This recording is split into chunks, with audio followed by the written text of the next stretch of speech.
최경영의 최강 시사.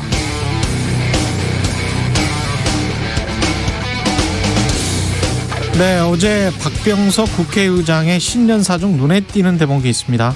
승자 독식의 권력 구조가 국민 통합을 가로막는 근본 원인. 결국 국민 통합으로 가는 길은 개헌. 대선 직후엔 본격적인 개헌 논의가 이루어질 수 있어야 개헌 논의를 밀도 있게 추진하면 올 6월 지방선거와 함께 합의된 부분을 국민투표에 붙일 수 있을 것. 미묘한 시점이죠.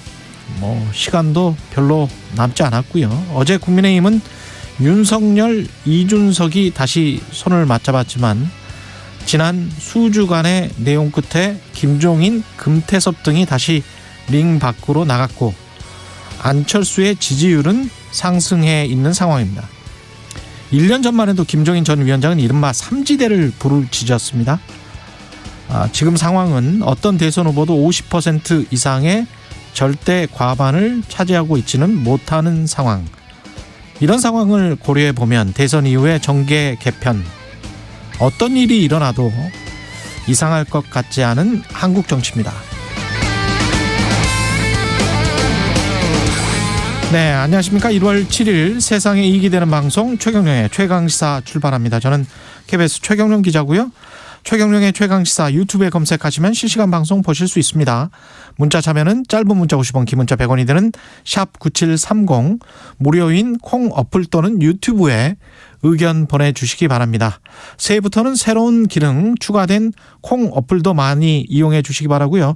오늘 인터뷰에서는 국민의힘 하태경 의원과 극적으로 봉합된 국민의힘 내용 사태 좀 자세히 알아보고요. 제2의 탈모 공약 발굴에 나선 민주당의 선대위 분위기, 더불어민주당 박주민 의원도 만납니다.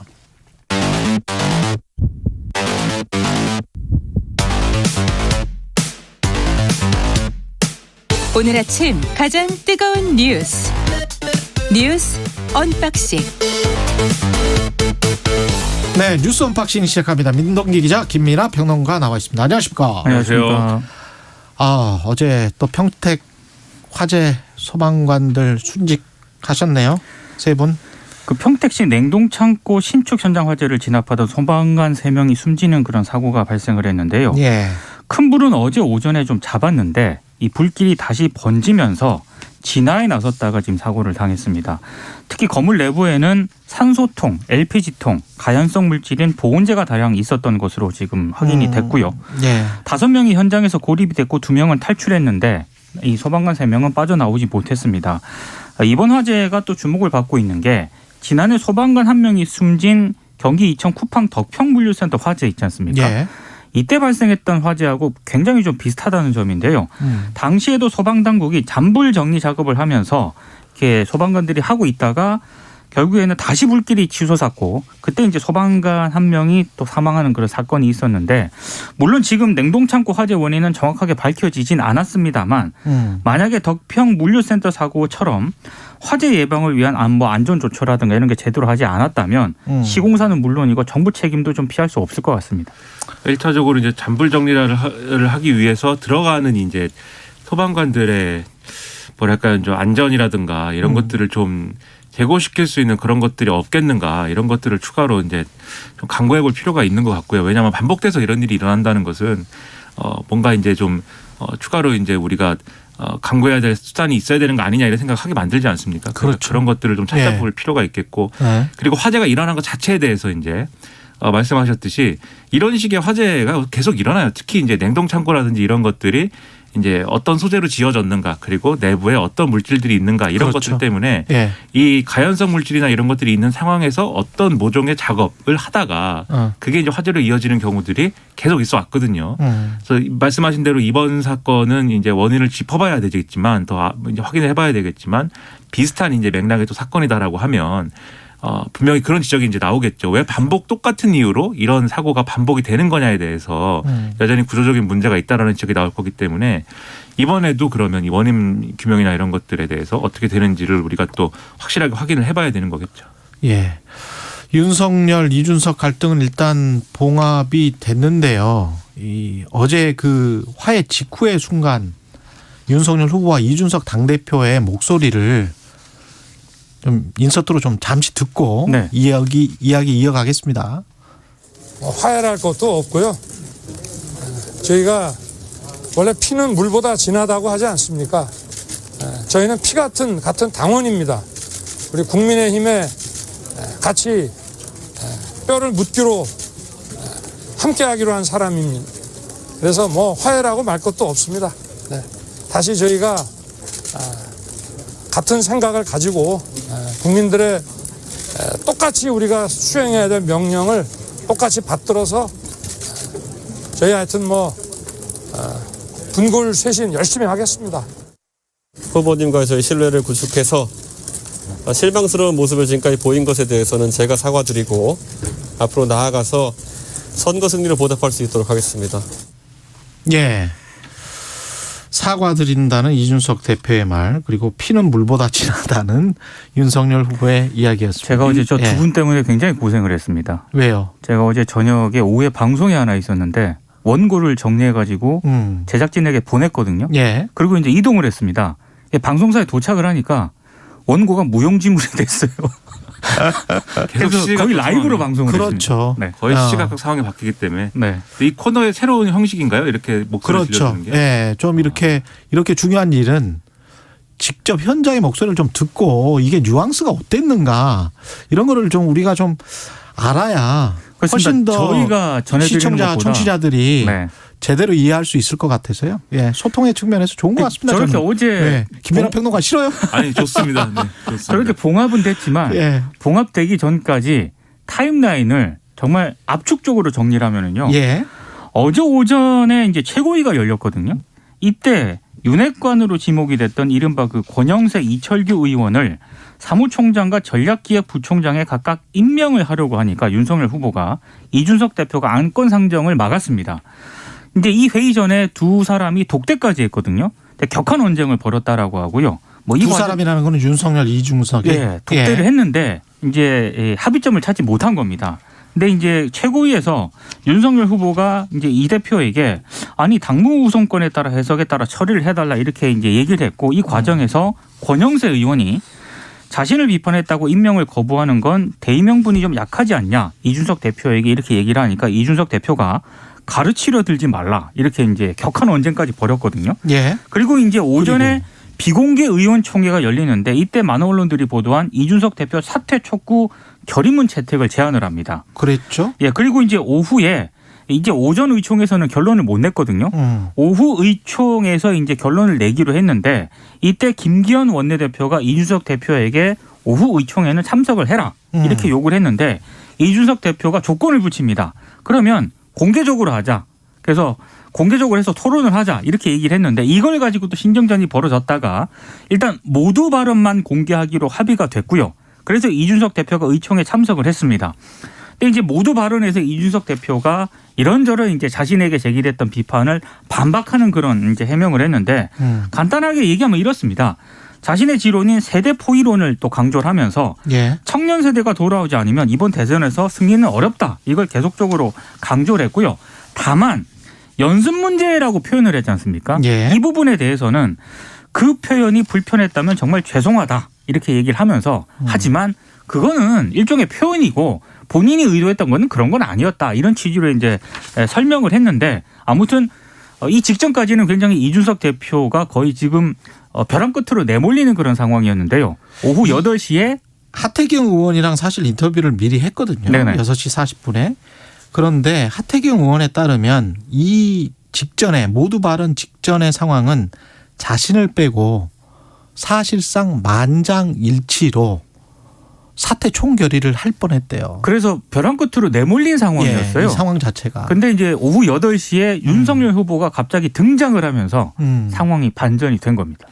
이제 이 상황을 맥락을 가지고 짚어볼 필요가 있겠는데 예. 이준석 대표가 어제 상황에서 나름대로는 유화 제스처를 보냈잖아요. 연습 문제를 낸다고 얘기를 하면서. 물론 그게 또 여러 사람들에게 빈축을 샀습니다만 연습 문제라는 표현이.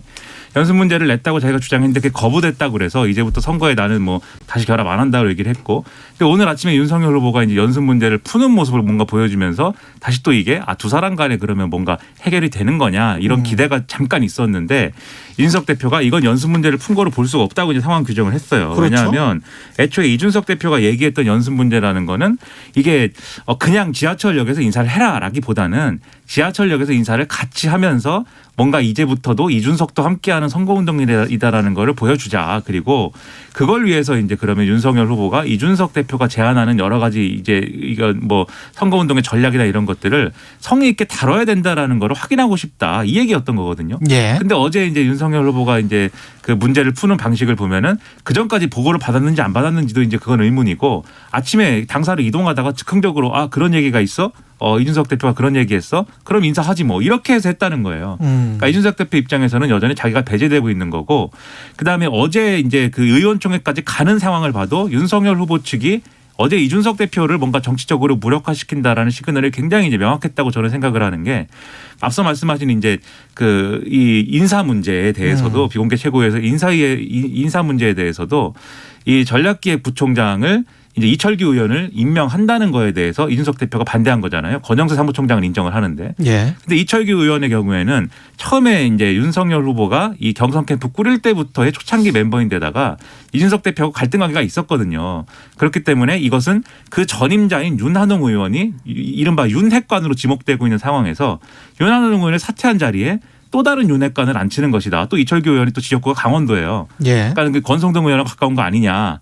이 시각도 있는 것이고 해서, 그런데 그 안을 이준석 대표가 반대하는데도 윤석열 후보 밀어붙였기 때문에 이준석 대표는 이 인사 관련돼서도 배제된다라는 거였고, 그러니까 윤석열 후보가 또 의원총회에 갔어요. 의원총회에 가서 뭐라고 얘기했냐면 이제 더 이상의 분열은 국민들이 용납하지 않는다. 그래서 김기현 원내대표하고 그다음에 김도읍 정책위 의장에 대한 재신임을 요구하는데 재신임이 됐습니다. 재신임이 되고 나서 바로 추경호 원내수석 부대표가 이 자리에서 대표 사퇴를 결의하자라고 얘기한 거예요. 이 그림을 하나로 쭉 엮어보면 윤석열 후보와 그 측근들이 이준석 대표 무력화를 어제 시도를 한 겁니다. 근데 그렇죠. 무슨 무슨 이유에서인지 중간에 이후 일정을 쭉 진행을 하면서 마지막에 가서는 윤석열 그 후보가 중간에 30분에 단 둘만 만났다는 거잖아요. 그렇죠. 이게 그렇죠. 포옹하기 전에 그 포옹하기 전에. 김기현 원내대표까지 불러서 예. 네, 만났는데, 예. 근데 저는 이제 그 시간에 무슨 얘기를 했느냐도 있겠지만 윤석열 후보가 결국 의원총회장에 가기로 하면서 분위기가 바뀐 거거든요. 의원총회장에 가기로 하면서 마지막에 이 의원들이 이제 한창 옥신각신 이준석 대표랑 하고 있을 때 내가 가겠다라고 얘기하면서 의원들도 윤석열 후보가 오겠다라고 하면 그러면 지금 봉합국면으로 가는 거다라고 그때 감을 잡은 거예요. 그래서 원래는 6시쯤에 간다고 했는데 예. 김기현 원내대표가 지금 한창 지금 뜨거우니까 일단 시켜놔야 되니까 7시 정도에 오시라 이래가지고 늦게 간 거예요. 윤석열 후보가. 그러니까 중간에 어떤 이러저러한 논의 끝에 이준석 대표를 포용하는 걸로 기조가 바뀐 거죠. 그러면 이걸로 이제 갈등은 끝나고 잘 이렇게 이준석, 윤석열은 잘 행진을 하게 되는 겁니까? 그건 아닌 것 같습니다. 김종인, 금태섭은 또 완전히 또 빠져버렸단 말이죠. 그러니까 김종인 전 위원장하고 금태섭 전 의원 등이 일단 선대위에서 빠졌고요. 그렇죠. 아예 배제가 됐고, 예. 그리고 이 지난한 갈등이 어디서 출발을 했냐면은 결국에는 윤핵관 측근 문제로부터 출발을 했잖아요.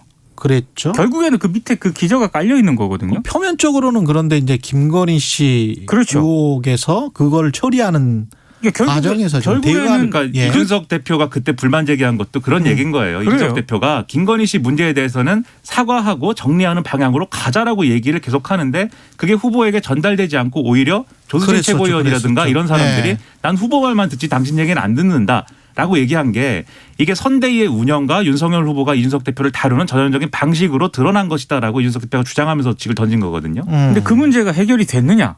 해결이 전혀 안 됐습니다. 여전히 남아 있고요. 그리고 앞으로 이제 또 내관이 될 수 있는 게 3월 9일에 국회의원 재보궐선거 같이 치러지지 않습니까? 그렇죠. 그리고 이제 이후에 지방선거 공천권이 있습니다. 근데 이준석 대표가 그 전에 언론과 인터뷰 내용에서 밝힌 내용을 보면은 자기가 공천권 행사하겠다는 입장을 계속 밝혀왔거든요. 그랬었죠? 근데 윤석열 후보는 전혀 생각이 다릅니다. 그러니까 이 문제가 다시 불거질 수도 있는 그런 상황인 거죠. 근데 이게 결국은 이렇거나 저렇거나 윤석열 후보가 마음을 먹으면 풀 수 있는 문제라는 게 사실 어제 드러난 거예요. 그래서 제가 이제 말씀드리는 게 오전과 오후 2시까지의 상황은 앞서도 말씀드렸듯이 이준석 대표를 밀어내는 거에 가까운 액션들이었는데 윤석열 후보가 의원총회장으로 가자고 하니까 당 분위기가 다 바뀌잖아요. 그러니까 당의 주도권은 지금 윤석열 후보한테 있는 겁니다. 그리고 이준석 대표도 그 조건을 뭐 결사항전하면서 이렇게 반대할 입장은 아닌 거예요. 지금 여러모로 그렇죠. 정치적으로 지금도 이제 코너에 몰려 있는 상황이기 때문에 그래서 윤석열 후보가 앞으로 어쨌든 이준석 대표와의 동행의 노선을 선택한 거면 그거를 계속 유지를 하면 됩니다. 그래서 돌아다니고 할 때 이준석 대표와 같이 다니고 이준석 대표를 의사결정 과정에 배제하지 말고 확실하게 이준석 대표는 대표로서 예우한다는 전제가 있으면 그러면 이준석 대표도 돌발 행동을 더 이상 하지 못하는 상황이 되죠. 근데 그게 아니고 이게 울산 합의 때처럼 울산 합의 직후에 한 일주일 동안은 같이 다니다가 그러다가 다시 안 다녔잖아요. 같이. 예. 그때처럼 이번에도 어저께만 그렇게 행복한 모습이고 오늘부터 또 이제 처음으로 돌아가서 윤석열 후보가 이준석 대표랑 갈등하는 모습을 스스로 만든다라고 그러면 예. 이준석 대표는 그럼 또 돌발 행동하고 그러면 결국 사퇴까지 하게 되겠죠. 이번에 3번째 집 나가면 사퇴한다고 했으니까. 그렇죠. 그러니까 더 이상 또는 아닌 것 같고요. 둘이 예. 더 싸우지 말았으면 좋겠습니다. 평론가도 힘들고 예. 민동훈 기자님도 힘들고. 일단 윤석열 후보 입장에서는 이게 지금 사실상 진압이든 포용이든 간에 리더십을 한번 발휘한 게 되니까요. 그렇죠. 예. 득점을 한번 했다. 이렇게 평가는 긍정적으로 할 만하고요. 그렇죠. 그래서 예. 그만 싸워야 되고 이제 이걸 잘 살려가지고 가야 그래야 선대위를 이 전면 개편한 효과도 배가 될 것이다. 그런 말씀입니다. 예. 이게 얼마나 오래 갈 것인가. 이게 이제 변수인 거죠. 그렇죠. 4141님. 그래도 이렇게라도 봉합돼서 다행입니다.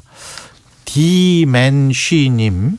수술한 게 아니라 땜질한 느낌. 6669님. 수술하는데 속은 놔두고 몸속에 가위 하나 두고 봉합해버리는 격. 뭐 이런 이야기. 다양한 생각이 있을 수 있을 것 같습니다. 앞으로가 문제겠죠. 앞으로 어떤 모습을 보이느냐가. 예. 어제 그리고 청년 보좌역들이 관련해서 윤석열 후보에게 쓴소리를 많이 했습니다. 저는 이것도 영향을 좀 미쳤던 것 같아요. 예. 청년 보좌역 27명이 어제 이제 간담회에 참석을 했는데 1시간 동안 쓴소리를 했거든요. 간단하게만 요약을 하면 이렇습니다. 권성동 사무총장 정말 물러난 게 맞느냐 이렇게 따졌고 그리고 윤핵관들을 윤석열 후보는 말릴 생각이 있느냐 이런 질문도 나왔습니다. 그리고 그 간담회가 진행되는 동안 당사 밖에서 이준석 대표 탄핵을 주장하는 시위가 계속 있었거든요. 그래서 이 청년 이 보좌역들이 나가가지고 저분들 좀 설득을 해달라 이런 얘기도 있었고 그리고 홍준표 의원하고 유승민 전 의원을 끌어안아서 좀 대승적으로 함께하는 그런 모습을 기대한다. 그것도 좀 보여달라 이렇게 얘기를 했고 그리고 이런 주문도 있었습니다.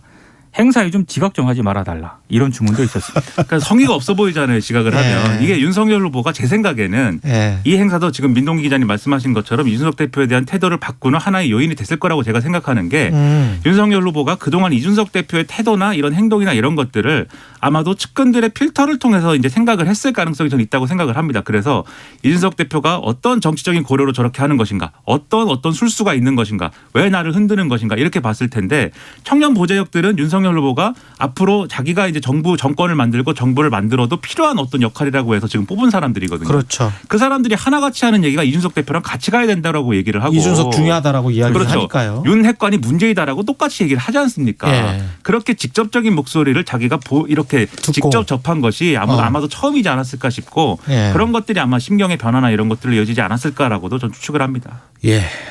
이재명 후보 관련해서는 이재명 후보는 어제 프레스센터에서 토론회를 또 했는데 공직 특히 관피아 모피아 이쪽을 굉장히 저격을 했군요. 그러니까 우리나라 공직자들이 평균적으로는 굉장히 역량이 있고 성실한데 전체를 흐리고 있는 미꾸라지 몇몇을 잘 집어내는 게 중요하다 이런 얘기를 했고요.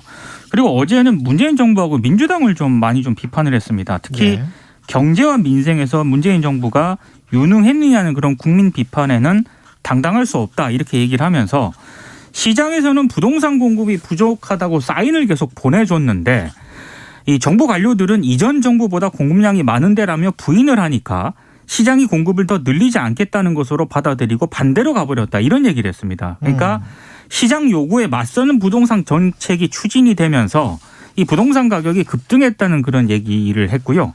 그리고 민주당이 국민들한테 미움을 받고 있는데 이거는 자신들의 철학과 가치를 위해서 국민 의사를 묵살했기 때문에 이런 것이다. 이런 취지로 발언을 해서 어제 그 토론회에서요. 일단 청와대 여당 공무원 사회를 그냥 한 큐에 비판을 해버리는 그동안의 민주당의 기조, 특히 부동산 정책과 관련한 기조와는 거의 180도 다른 진단입니다. 계속 이런 시그널 메시지가 나오고 있습니다. 거의 시장에서 요구하는 거의 모든 걸 하겠다고 하고 있어요. 이재명 후보는. 근데 시장에서 요구한다는 게 뭐 늘 말씀드리지만 일관되지 않은 거고요. 사실 서로 충돌하는 것들도 있고 또 반드시 시장에서 요구하는 게 시장이 안정을. 뭐예요, 근데? 그렇죠. 그냥 부동산 시장이라고 표현하지만 대체적으로 부동산 업계라든지 업계죠, 부동산 집을 소유한 사람들이 하는 얘기라든지 이렇게 나오는 얘기들이 있지 않습니까? 그러니까 주어가 시장이 뭐라고 했어요라고 할 때 그 시장은 매수자도 있고 매도자도 있고 유주택자도 있고 무주택자도 있고 건설업계도 있고 중개업소도 있습니다. 네, 고시원에 사는 사람도 있고 이런 식으로 표현을 하는 나라가 제가 보기에는 정말 희귀해요. 제발 죄송합니다. 좀 다른 데서 좀 그 다른 나라 선진국의 언론에서 이런 식으로 시장이 뭐라고 했어요 할 때 그 시장을 단일하게 묶어서 그게 사실은 전부 다 매수자 그렇죠. 가지고 있는 사람들 집 오너들 소유자들 부동산 업계 또는 중개업자들 업계를 이야기할 때는 대기업 그렇죠. 또는 재벌 최대 주주잖아요. 그 주체가 그러면 최대 주주가 이렇게 말했어요. 최대 주주의 의도는 이런 뜻이에요. 제가 잘못했습니다. 네. 집 소유주들은 이런 생각을 가지고 있어요. 이렇게 이야기를 해야죠. 네, 괜히 얘기해가지고 죄송합니다. 제발 그 주체를 혼란시키면서 뭐랄까요 여론이랄지 저는 이런 것들도 이재명 후보가 뭐 포퓰리즘으로 가고 표를 얻기 위해서 어떤 뭘 하는 거는 중요하겠죠. 본인들한테는 정치공학적으로. 그러나 원칙이 있고 잘못된 관행이 있으면 그거는 고쳐야 되는 겁니다. 본인이 지금 관피하나 못피하 이야기하는 거하고 똑같은 거예요.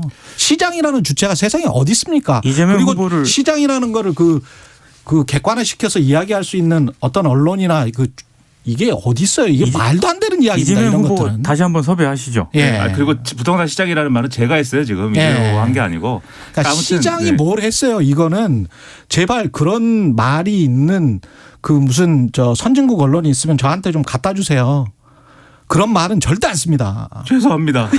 제가 진짜 잘못했습니다. 아니 제가 시장 요구에 맞서는 어떤 부동산 정책이 추진이 됐다. 이 얘기는 이재명 후보도 했으니까요. 그러니까요. 시장의 요구라는 거는 그거는 집을 가진 사람들의 요구라는 이야기예요. 근데 아무튼 일반적으로 언론이 이렇게 쓰는 거에 문제가 있다. 이 점을 이제 지적을 하면서 관피하 얘기했고 뭐 이 여당 야당 있고 관당이 있는데 자기가 이제 공직사회를 개혁하겠다고 이재명 후보는 얘기를 했는데 근데 구체적으로 뭘 어떻게 개혁을 하는 건지는 좀 의문이에요. 왜냐하면 이게 항상 반대쪽이 집권을 하면 또 관료들이 뭐 영혼이 없고 영혼이 없는 공무원들이 이제 그냥 여당이 하자는 대로 따라가고 있다 이 비판을 또 막 하거든요. 네. 그런데 여당 정권을 잡은 쪽에서는 아니다. 관료들이 지금 다 이 정권이 하자는 거를 다 동의하지 않고 그걸 회방놓는다 뭐 이렇게 얘기를 하는데 항상 자리를 바꿔서 생각해 보면은 공무원이 항상 제자리에 있지 않고 정반대에 가 있는 것이잖아요.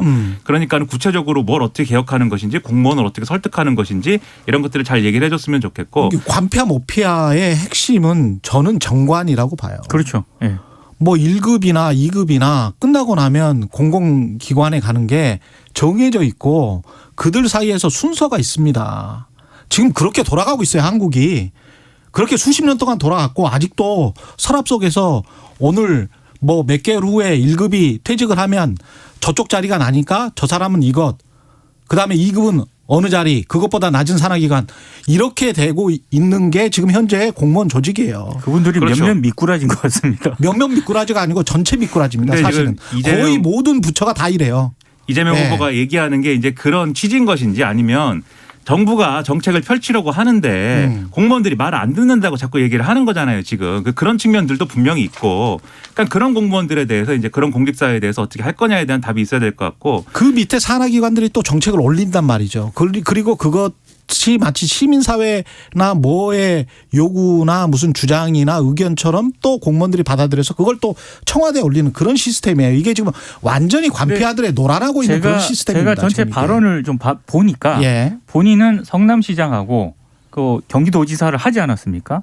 그래서 지방자치단체장을 쭉 하면서 그런 거는 잘할 수 있다. 잘 처리해 왔대요. 잘 처리를 해왔고 막 그런 취지에서 얘기를 한 것 같아요. 네. 그러니까는 그걸 어떻게 처리하는 거냐. 그렇죠. 그걸 이제 좀 봐야 될 것 그걸 같고. 봐야 되는 거죠. 그리고 이제 민주당이 잘못한 거에 대해서 예. 얘기를 했는데 예. 저는 그 얘기 맞다고 생각해요. 그러니까 민주당 이 지지자와 민주당에 있는 국회의원들이 옳다고 생각하는 게 뭐다라는 거는 민주당 정권에서 잘 얘기를 했는데 그걸 국민들에게 얼마나 설득하려고 제대로 노력을 했느냐. 이건 좀 의문이고 설득이 되지 않았을 때 어떻게 했느냐에 대해서 민주당을 지지하지 않는 국민들은 의석수로 밀어붙인 것 같다. 이 생각을 갖고 있는 거거든요. 그래서 이재명 후보는 설득을 충분히 하겠다라는 거고 그리고 동의가 안 될 때는 밀어붙이지 않겠다라는 얘기를 지금 하고 있는 거죠. 근데 이제 실제로 이제 그렇게 될 것이냐는 이후에 평가해 볼 만한 대목이겠지만 어쨌든 민주당이 뭘 잘못했느냐를 나름대로 진단하고 있다는 점에서는 저는 그거는 이제 좋다고 생각합니다. 다만 이제 앞서서 말씀드린 대로 다른 영역들에서 구체성이 있는 얘기를 꺼낼 때가 된 게 이 관피아 얘기 그다음에 뭐 이 공무원 공직사회가 움직이지 않는 얘기 이런 것들은 하루 이틀 나온 얘기가 아니고 어디가 정권을 잡든 항상 하는 얘기니까 그런 것들에 대한 구체적인 얘기를 좀 해줬으면 좋겠습니다. 예, 여기까지 하겠습니다. 뉴스 언박싱 민동기 기자 김민아 평론가였습니다. 고맙습니다. 고맙습니다. KBS 1라디오 최경영의 최강시사 듣고 계신 지금 시각 7시 46분입니다. 날씨 정보입니다. 오늘 전국이 대체로 맑겠고 낮 최고 기온은 서울 4도, 대전 전주 6도, 광주 8도로 예상됩니다. 주로 동쪽 지역이 건조한데요. 앞으로도 건조한 날씨가 지속되겠습니다. 화재 예방에 신경 쓰셔야겠습니다.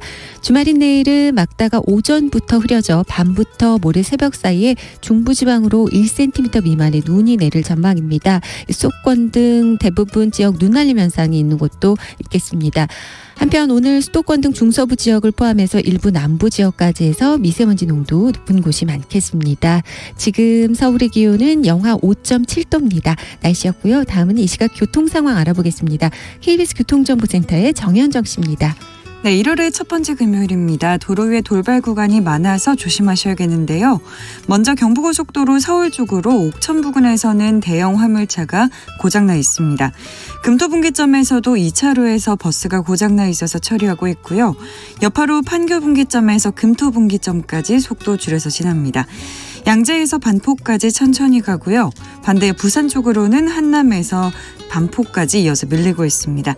신갈분기점에서 수원까지 역시 정체고요. 서해안고속도로 서울 쪽으로는 금천 부근에서 밀립니다. 중부 내륙고속도로 상황은 창원 방향인데요. 목포분기점에서 밀리고 있습니다. 출근길에 사고 나지 않도록 안전 운행하시기 바랍니다. KBS 교통정보센터에서 정현정이었습니다.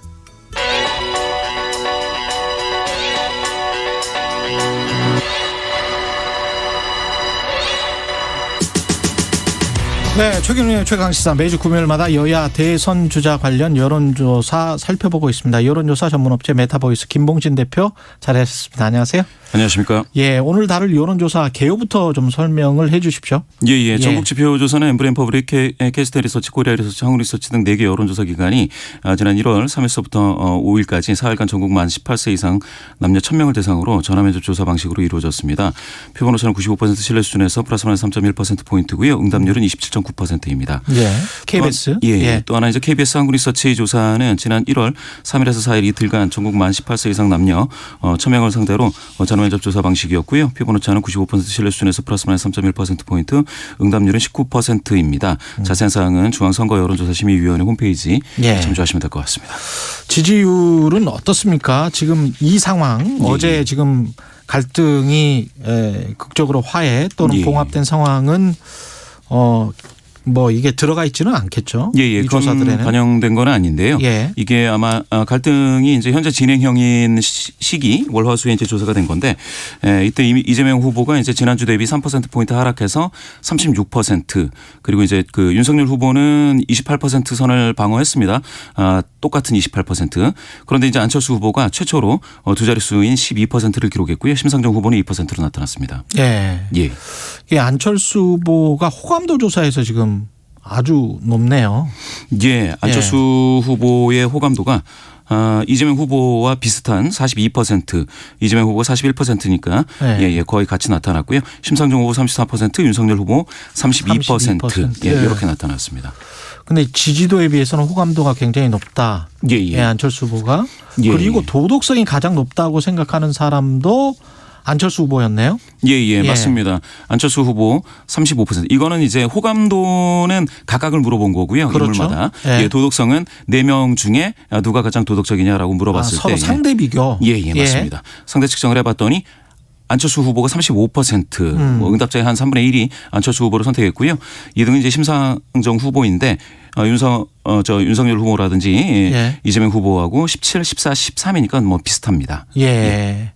안철수 후보가 도덕성에서는 가장 큰 지지를 받았다. 예. 또 다른 여론조사 KBS와 한국리서치, KBS가 우리에서 한국리서치가 실시한 여론조사, 이것도 대선 후보 지지율은 비슷하게 비슷한 패턴인 거죠, 지금? 비슷합니다. 비슷하기는 한데 예. 이 KBS 한국리서치 조사에서 윤석열 후보가 이제 26입니다. 28하고 26이 단 2%포인트 차이인데 예. 약간 느낌이 좀. 그렇죠. 예. KBS 조사에서는 예. 이제 25% 선이 예. 하향 돌파되지 않을까 하는 어떻게 보면 윤석열 후보 측에서는 약간 위기의식이 좀 느껴질 만한 그런 조사이고요. 예. 그다음에 역시 마찬가지로 안철수 후보가 두 자릿수로 올라섰는데 10.6%로 나타났습니다. 10.6%. 예. 10%를 이 조사에서는 돌파를 했군요. 돌파했습니다. 최초 10월 29일 예. 그때 이제 안철수 후보가 10%가 나왔었는데 4명의 후보가 주요 후보 결정된 이후에는 지금 최초입니다. 역시. 이 KBS 조사가 39.1대 26 이재명 윤석열 예. 지지율 격차가 가장 크게 벌어진 것 같은데 벌어졌습니다. 그동안의 어떤 선대위 해체 뭐 갈등 이런 것들이 가장 중요한 원인이라고 봐야 됩니까? 예. 아마도 이제 많은 분들은 가족 리스크 생각 많이 하실 텐데 가족 리스크는 아무래도 이제 상수이고 뭐 할 걸 다 했다라는 뭐 그런 정도의 평가라고 한다면 사실은 이 리더십을 발휘하는 문제 선대위를 좀 이끄는 문제는 사실 이게 잘만 하면은 득점 포인트가 될 텐데요. 그렇죠. 예. 근데 이 조사들이 있을 때까지만 하더라도 예. 굉장히 리더십이 이제 실종됐다라는 정도이고요. 조직 내 하극상을 뭐 당했는데도 불구하고 상급자가 예. 거의 뭐 지휘봉을 내려놓는 상황까지 갔으니까 예. 심각했고 지지자들이 굉장히 실망했던 것 같습니다. 다음 주 금요일에 또 어떻게 나올지 흥미롭습니다. 예. 다음 주에. 예. 다음 주에는 일단은 뭐 원팀을 같이 외쳤으니까 예. 그게 또 반영이 되겠죠. 예. 반영은 될 텐데요. 그냥 단순 봉합만으로는 좀 부족할 거고. 단순 봉합만으로는 부족하다. 예. 그다음에 뭔가 이제 강력한 정책 메시지가 나온다든지 아니면 이준석 대표가 말해왔던 그런 어떤 비단 주머니가 진짜 열릴지 그 효과를 좀 봐야 될 것 같습니다. 이 두 여론조사 결과 가운데 눈에 띄는 부분이 당선 전망이거든요. 예. 그러니까 당선 전망은 내가 누구를 지지하냐 뭐 이게 아니고 주변 의견을 들어보니까 누가 될 것 같더라 뭐 이런 이야기잖아요. 이게. 예. 두 여론조사 모두 이재명 후보가 50%를 넘었습니다. 예. MBS에서는 이제 딱 50%이고 KBS에서는 이제 54.5%로서 절반 또는 절반이 좀 넘는 정도로 이재명 후보가 당선될 것이라는 전망이 우세한데요. 이게 이렇게 되면 이제 밴드웨건 효과가 발생할 수 있을 것이다. 예. 그래서 이재명 대세론이 확산 가능할 것이다. 뭐 이런 이야기들이 있습니다. 다만 그 이재명 후보가 자력으로 이제 40%선 상향 돌파가 아직은 없어서 지지율이 지지율에서요. 예. 그게 아마 좀 조금은 그렇죠. 예. 이재명 후보로서는 45%를 향해서 빨리 가야 안심할 수 있는 상황이고 윤석열 후보는 한 달 정도 빨리 쫓아가야 되는 그런 상황인 것 같습니다. 그렇습니다. 말씀해 주셨듯이 이번 주말이 사실 이번 원팀의 효과를 어떻게 가져갈 것이냐. 잘못하면 이제 25%선을 하향 돌파할 수도 있을 텐데요. 그게 아니고 다시 30%선까지 올라갈 수 있는 반대 모멘텀을 마련할 수 있겠느냐. 이 기로에 서 있는 이 시기가 바로 이번 주말인 것 같습니다. 선대위 활동 평가는 역시 이제 내용을 겪는 쪽을 잘했다라고 볼 수는 없으니까 KBS 여론조사에서는 아주 더불어민주당이 잘하고 있다. 60%가 넘는 결과가 나왔고요. 그렇습니다. 지금 단일화에 관해서도 굉장히 관심이 있는데 KBS에서는 이걸 물어봤단 말이죠. 근데 단일화가 필요하지 않다. 이 결과가 우세합니다. 근데 오차범위 내에서 사실은 대등해서요. 5.2%포인트 격차이니 필요하다 필요하지 않다가 비슷하다 이렇게 보시면 될 것 같습니다. 필요하지 않다가 47.8. 필요하다가 42.6. 누구로 단일화하는 게 좋다 그랬어요? 이게 그런데 이제 이 KBS에서는 예. 그 단일화에 찬성하는 사람들에게만 좀 물어봤습니다. 예. 그러다 보니까 이제 윤석열 후보가 57.4%로 적합하다 이렇게 나왔는데요. 이게 아마 전체 베이스에서는 전체 베이스에서 물어봤다면 예. 대등하게 나왔을 수도 있고요. 그리고 이제 단일화 찬성 응답자에서도 연령대별 분포에 아주 차이가 뚜렷합니다. 전체 베이스에서 물어봤다는 게 이제 전체 응답자에서 물어봤다면 전체 1000명에게 물어봤다면 비슷하게 예. 나왔을 텐데 이거는 지금 누구한테 물어본 거죠? 찬성하는 사람들한테 물어본 거죠. 단일화를 찬성하는 예, 예. 사람들한테 그랬더니 그러면 이제 보수 유권자들이라고 볼 수 있다는 말이네요. 그렇습니다. 맞습니다. 예. 이제 아무래도 국민의힘 지지자가 더 명수가 많다 보니까 규모가 크다 보니까 그러다 보니까 이제 찬성하는 사람들로만 따지면 윤석열 후보가 더 크게 앞서고 있는 상황입니다. 이건 잘 봐야 되겠습니다. 정당 지지율 간략하게 소개해 주시죠. 정당 지지율을 보시면은 지금 KBS KBS MBS 다 비슷하게 오차범위 내에서 두 정당이 비슷하게 나왔습니다. 3%포인트 정도 격차인데요. 이 정도로 봐가지고는 누가 우세하다라고 얘기하기는 어렵습니다. 예, 알겠습니다. 지금까지 메타보이스 김봉신 대표님이었습니다. 고맙습니다. 예, 감사합니다. 예.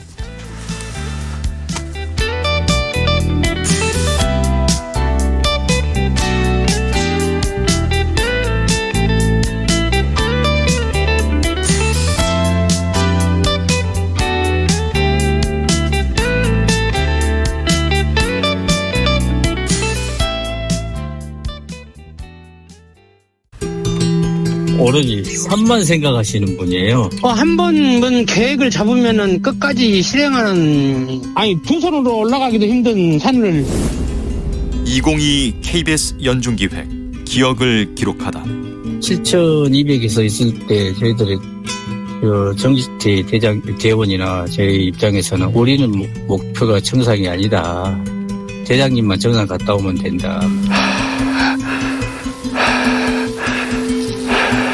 해발 8,047m의 브루도 피크. 열 손가락이 없는 김홍빈 씨가 정상에 그런 장애를 딛고 어려움을 딛고도 꿈과 희망을 위해서 끝까지 도전했다는 그 정신을 좀 알아줬으면 좋겠어요.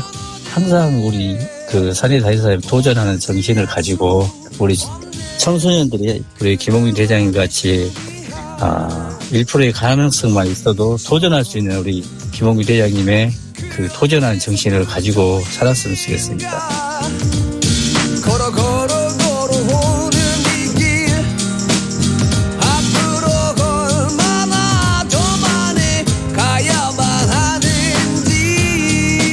마지막 등정의 동료였던 정득채 정우현 씨는 산악인 고 김홍빈 씨를 기억합니다.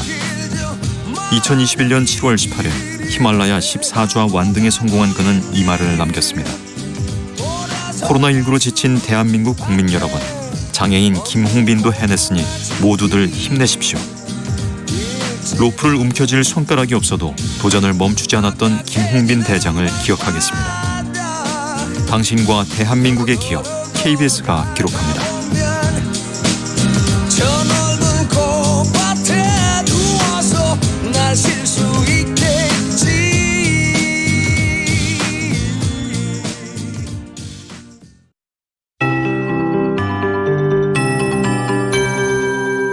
KBS 58분 날씨. 영동과 경상권 동부, 전남 동부 지역을 중심으로 대기가 매우 건조한 상태입니다. 화재 예방에 신경 쓰셔야겠습니다. 하늘 상태는 맑습니다. 예년 기온 수준의 기온을 보이고 있는데요. 서울 영하 5.5도로 조금 춥고요. 대전 영하 6.7도 등 영하 5도 언저리를 맴돌고 있는 곳이 많습니다. 경기 북부와 강원 산지 등에는 한파특보가 여전히 남아 있습니다. 이들 지역으로는 영하 10도 안팎까지 기온이 떨어져 계속 추우니까 건강관리에 유의하셔야겠습니다. 오늘까지 동해안에는 너울성 파도가 높고 동해 먼바다 물결이 오전까지 높겠습니다. 또 오늘 수도권 등 대부분 지역의 미세먼지 농도도 높다는 것 염두에 두시면 좋겠습니다.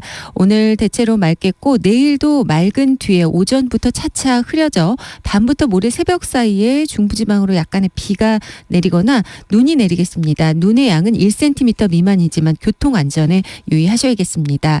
서울을 비롯한 수도권 곳곳에는 눈 날리면서 현상 있겠습니다.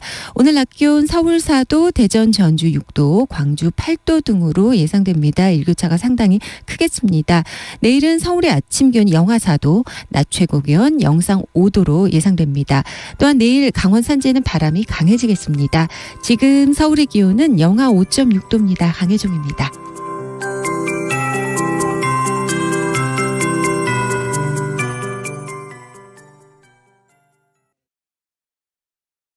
정성을 다하는 국민의 방송 KBS가 8시를 알려드립니다. AM 711kHz, FM 97.3MHz, KBS 1라디오입니다. HLKA.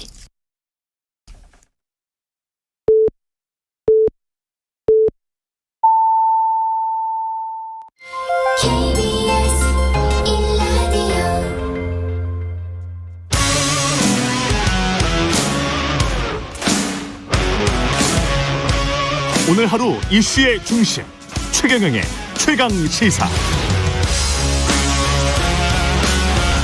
네, 정면 충돌하면서 극한 갈등으로 치닫던 윤석열 국민의힘 대선 후보와 이준석 당대표가 어젯밤 극적으로 화해했죠.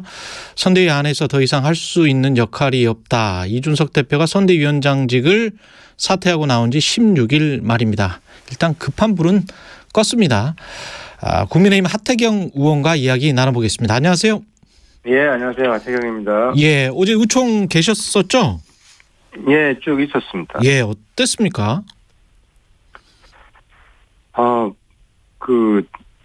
천당과 지옥을 지옥을 먼저 갔죠.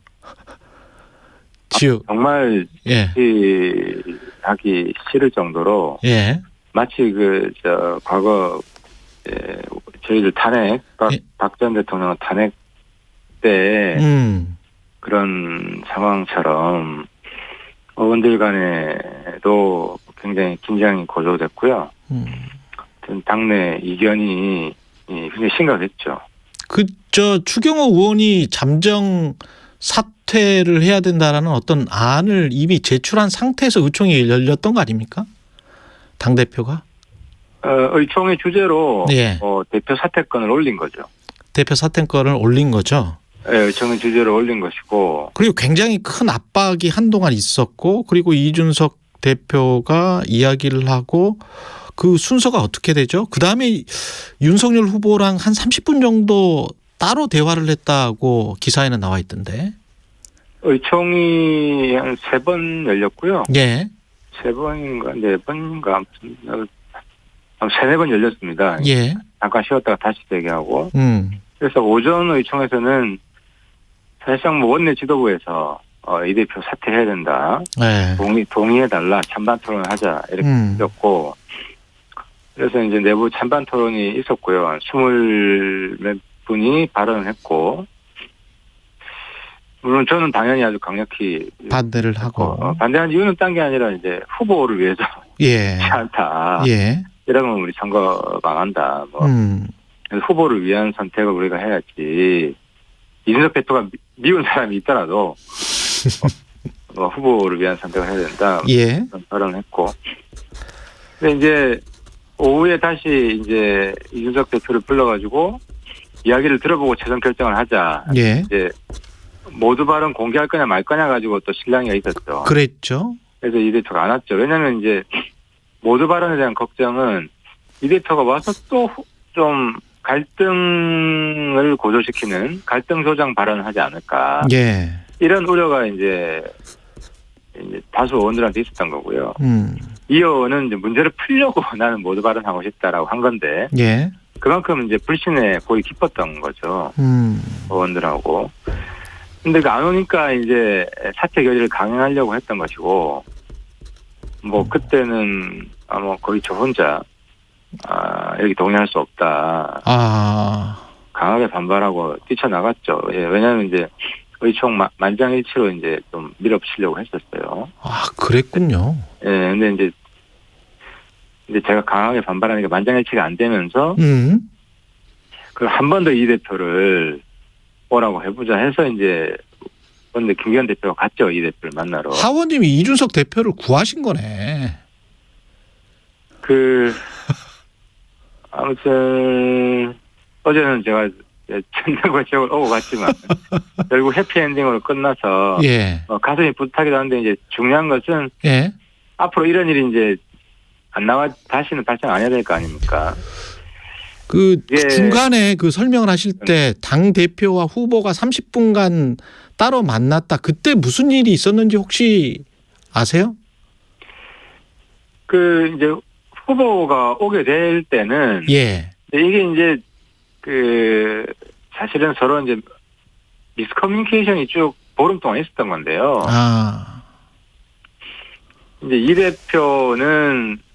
대표가 사실 사퇴하고 반발한 거는 선거 대전략이 잘못됐다. 이대로 가면 진다. 라는 선의의 뜻이었고요. 예. 근데 이제 후보 측근들은 이 대표가 윤 후보 이제 뭐라고 그러나요? 이제 사실 뭐 떨어뜨리기 위해서 사실 일부러 이러는 거 아니냐. 이제 발언들이 좀 과한 발언들이 좀 있었잖아요. 예. 그런 것들 때문에 이 대표의 그런 본질적인 의도의 본질 이게 제대로 전달되지 못한 거죠. 제대로 전달되지 못한 것이고, 근데 이제 반전의 얘기는 딴 게 아니라 후보 측이 이제 선대위를 해체한다고 하면서 예. 사실상 2030을 우선시하는 소위 말하는 이제 선거 전략을 바꿉니다.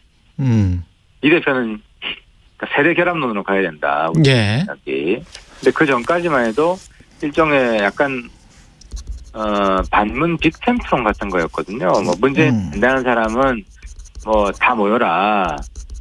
근데 이제 반문 빅텐트론 하니까 소위 2030이 굉장히 싫어하는 이런 분들이 여러 명 영입이 된 거거든요. 제가 뭐 이제 이름은 검명 안 하겠지만. 예. 그러면서 2030 지지율이 추락하기 시작합니다. 근데 이제 이런 상황에 후보 측도 이제 본질을 알게 된 거죠. 우리 선거 전략이 잘못됐다. 지지자들마저 내쫓는 이런 선거 전략이었다. 네. 그래서 선대위 해체하는 발언을 이제 윤석열 후보가 하면서 사실상 세대 결합론을 받아들이는 겁니다. 이준석 대표의 노선을 또 뭐 저도 똑같은 주장을 했지만 세대 결합론을 그러면서 이제 그때부터 문제가 사실은 풀리기 시작한 겁니다. 근데 이제 의원들은 여태까지 과한 발언 때문에 그래서 이제는 문제가 해결될 수 있다는 것을 확신을 못한 거고요. 이제 전략이 일치했으니까 앞으로 가기만 하면 된다 그런 말씀인 것 같은데 당장 재보궐선거 공천이랄지 이런 것들은 또 권한이 누구에게 있느냐와 가지고 혹시 어떤 소지가 있지 않을까요? 여지가 남아있다라고 분석하는 언론들도 있더라고요. 갈등에. 이렇게 보시면 됩니다. 이제 큰 갈등, 대전략의 차이는 굉장히 중대한 갈등이잖아요. 예. 이 갈등은 해소가 됐고요. 근데 작은 갈등, 이제 정당 생활을 하다 보면 일상적으로 있을 수밖에 없는 갈등들. 예. 이런 갈등은 여전히 남아 있는 거죠. 근데 그러는 사이에 한 16일 동안에 김종인, 금태섭은 지금 어떻게 하다 보니까 결별을 하게 됐어요. 의도치 않게. 랑 갈라진 건 좀 다른 요인이고요. 다른 요인입니까? 그건 이제 전략적 차이라기보다는 예. 후보가 이제 후보의 그립이죠. 후보가 조금 더 주도적으로 이제 이번 선거를 이끌고 싶어 해서, 그러니까 후보가 선거 전략을 바꾼 거잖아요. 세대 결합론으로. 예. 30 중시 전략으로 바꾸면서 이제 후보의 정무적 주도권을 좀 강화해야겠다. 그러면서 이제 김종인 대표랑은 한 거고요. 예. 그러니까 후보의 주도권은 강화하고 2030의 전략은 선택하면서 이준석은 포용을 했다 이렇게 봐야 되는 거군요. 그렇죠. 그리고 이 대표도 이제 전략이 바뀌니까 예. 사실은 그저께 오후에 이 대표가 세 가지 제안을 하거든요. 이거를 받아들여주면 제가 결합을 하겠다. 예. 그래서 그 중에 하나가 이제 지하철 아침 인사였는데 어제 지하철 아침 인사 했잖아요. 그렇죠.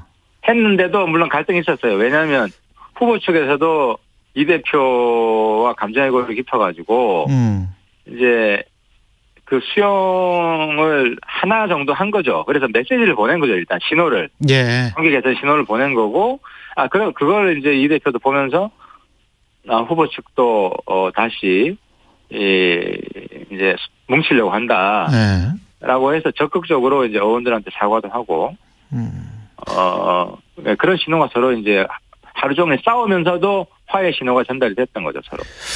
그럼에도 불구하고 남아있는 과제들은 이제 여전히 많은데 그동안에 이제 메시지 관리나 이런 것들 아쉬운 평가가 많이 있었는데 후보 자체에 관해서도 지금 좀 뭐랄까요? 의구심을 갖고 있는 유권자들도 많이 생겼다는 말이죠.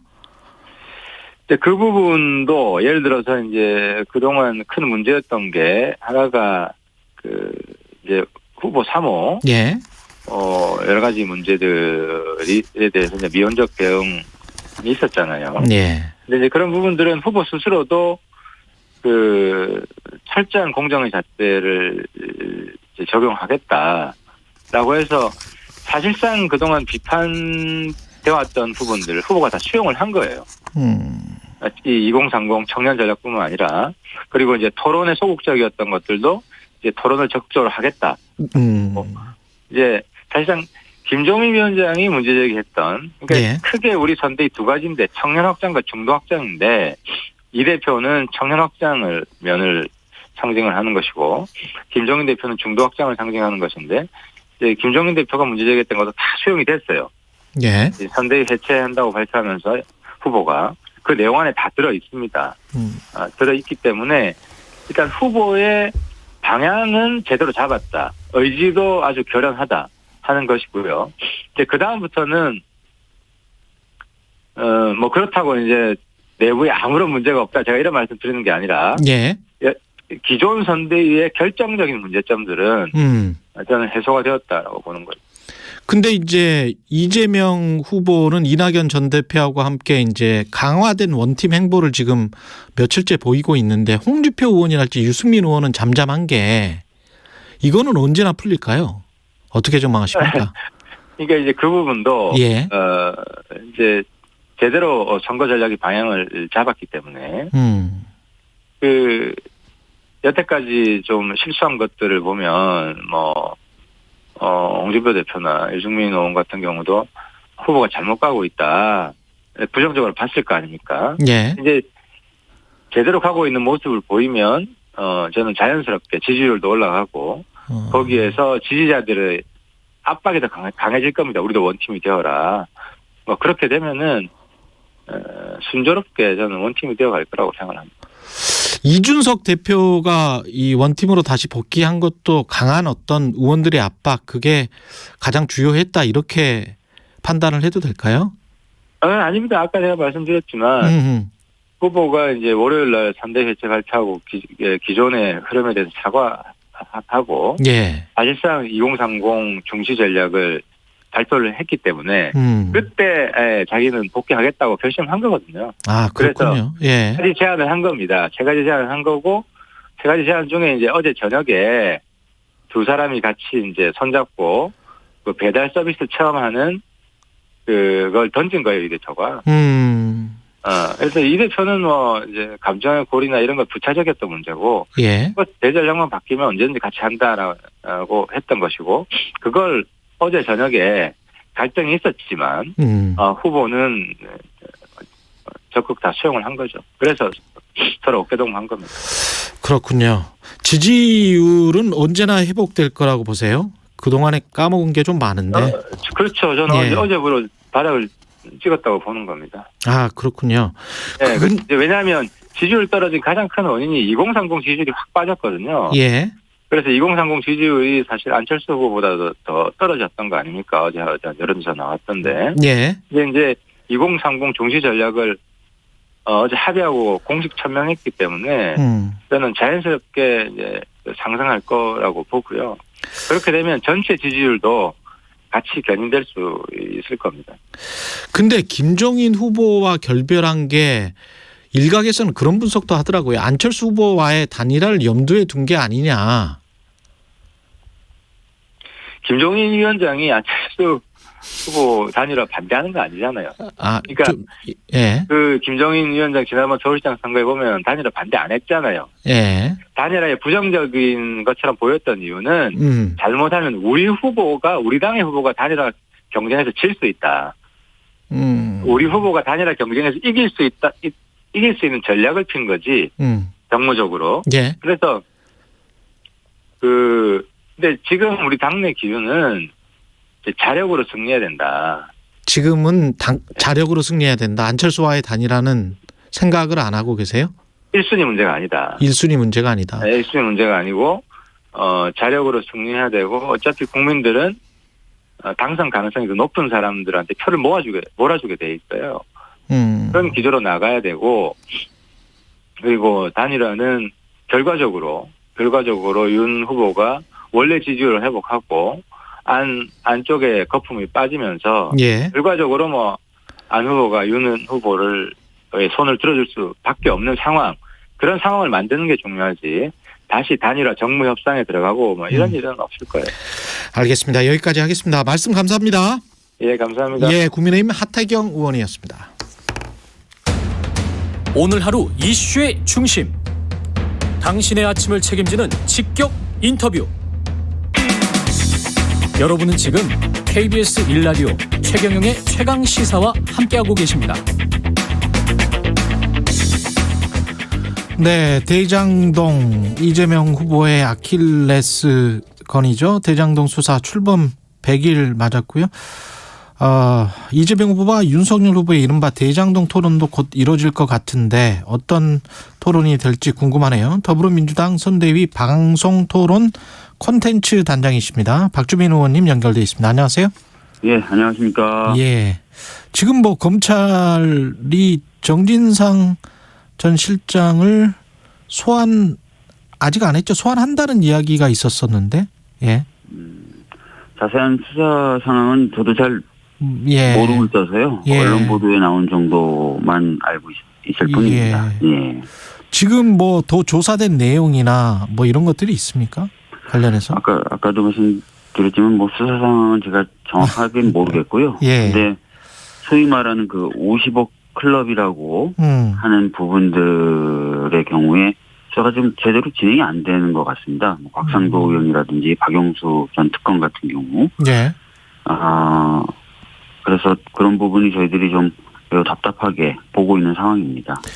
국민의힘 같은 경우는 이제 여전히 이재명 책임론을 거론하고 있는데 이재명 책임론을 확정할 어떤 근거는 여전히 없다고 보시는 거죠, 민주당은? 네, 지금까지 수사대원 방향에서 그런 부분이 제기되거나 그런 건 없는 것 같고요. 예.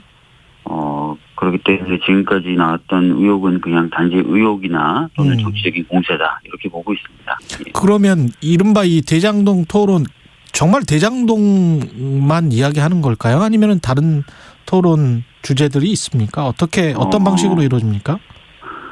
처음에 이제 보도에는 예.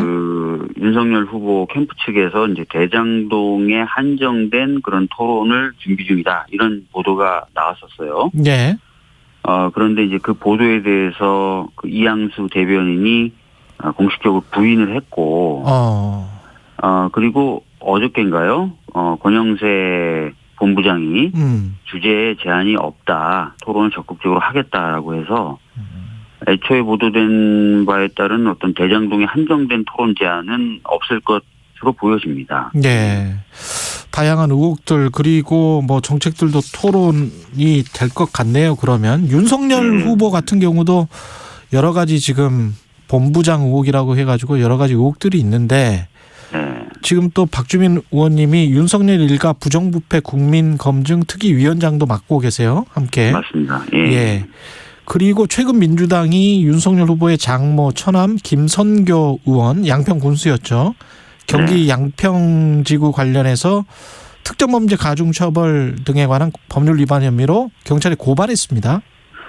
예, 어제 고발을 했습니다. 예. 대표적인 게 이제 개발부담금에 대해서 제대로 부과하지 않았다. 그래서 국고에 손실을 입혔다. 이렇게 저희가 주장을 하면서 고발을 했어요. 아시다시피 개발부담금을 받게 되면은 개발 부담금의 절반은 이제 국고로 가고 절반은 지자체가 쓰게 되지 않겠습니까? 예. 그런데 이제 이 개발 부담금을 불법적으로 부과하지 않음으로써 국고에 손실을 입혔다라는 내용으로 저희들이 어제 고발을 했고요. 예. 그 외에도 지금 보면은 그 개발된 면적을 보면은 5폐수를 정화하는 시설을 반드시 설치해야 되는데 예. 해당되는 지구에는 또 환경보호 등을 이유로 5폐수 관련된 처리 시설을 설치할 수 없는 구역이에요. 그래서 이 도시개발법 위반도 있다라는 혐의도 추가해서 어제 고발장을 접수했습니다. 고발장 이제 접수했으면 수사는 뭐 대선 전에 끝날 수 있겠습니까? 이거는? 글쎄요, 저희가 이제 고발은 어제 했지만 관련된 의혹 보도들은 계속 있었고요. 그리고 저희가 어제 고발한 내용이 아닌 다른 내용들은 일찌감치 고발이 됐기 때문에 경찰이 이제 수사를 좀 제대로 하면 수사 결과가 나올 수도 있다고 봅니다. 다만 걱정은 이제 워낙 유력 후보의 장모 관련된 일이다 보니까 경찰이 수사를 함에 있어서 정무적인 판단을 하지 않을까 이 부분인데요. 그러지 않기를 바라고 있습니다. 예. 이 김건희 씨 허위 이력 관련해서도 이게 사기 혐의로 고발이 됐고 이것도 경찰 수사를 하고 있는 거죠? 네, 이 부분도 저희 당이 고발한 건 아닌데요. 그건 시민단체가 한 거고. 예. 사기나 공직선거법 위반 혐의, 그다음에 사문서 위조와 동행사, 업무방해, 다양한 범죄 혐의로 고발을 했기 때문에 수사가 되리라고 봅니다. 예. 국민의힘 그 안방에서 일어난 싸움 때문에 잠시 이제 민주당 같은 경우는 뭐 이득을 본 셈이죠. 근데 이제 그 원인은 완전히 뭐 마무리됐다, 봉합이 됐다 이렇게 보십니까? 어제 이제 극적으로 언론 보도를 저도 보니까 이제 윤석열 후보하고 이준석 대표가 화해를 했다, 이제 원팀으로 가기로 했다라고 얘기를 했어요. 예. 근데 이제 지난번에도 한번 울산 회동이라고 불리는 그 모임에서 봉합이 됐다 이렇게 얘기했는데 20일이 채 안 돼서 다시 한번 분란이 일어나지 않았습니까? 그랬죠. 그래서 이게 과연 완전한 화합이 된 건지 이 부분은 조금 지켜봐야 될 것 같습니다. 예. 더불어민주당은 우리는 뭐 계속 쇄신하겠다, 혁신하겠다 뭐 이런 자세인데 지금 구체적인 어떤 내용들이 있습니까? 관련해서? 뭐 최근에 이제 강원식 전략본부장이 발표한 바에 따라서 저희들이 다시 한번 좀 선대위 조직을 슬림화할 생각입니다. 그래서 현장에서 뛰는 사람들의 숫자를 좀 늘리는 식으로 가려고 하고 있고요. 그다음에 아무래도 저희들이 계속 주장해왔던 게 정책 선거가 돼야 된다. 국가의 비전 또 국가의 미래를 꾸려나갈 정책들이 중심되는 선거가 돼야 된다라고 했었는데 이 정책들을 저희들이 지금 준비해 왔던 것들을 하나둘씩 이제 발표를 할 계획입니다. 그 관련해서 지역구 동일 지역구는 삼선 금지하겠다 이거는 확정된 건가요? 저희들이 이제 그 선대위 산하의 정치개혁 특위를 만들었고요. 그 정치개혁 특위의 의결사항으로 어제 발표가 됐죠. 엊그저께 발표가 됐죠. 그래서 아마 그것이 이제 당론이나 이런 것으로 채택이 될 것으로 보여집니다.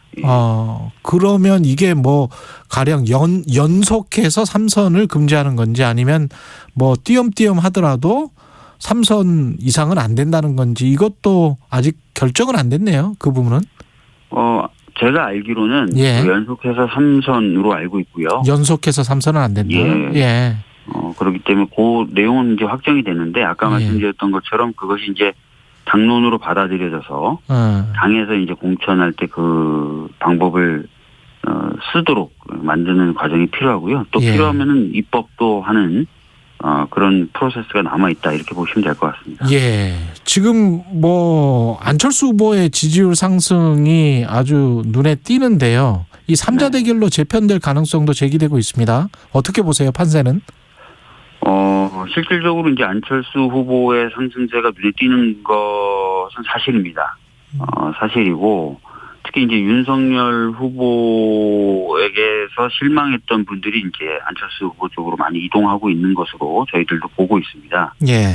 근데 이 흐름이 계속 될 것인지는 어제 이제 윤석열 후보와 이준석 대표 간의 그 화합이 어떤 영향을 미칠지에 달려 있다고 보고 있고요. 예. 조금 더 지켜봐야 될 것 같습니다. 예.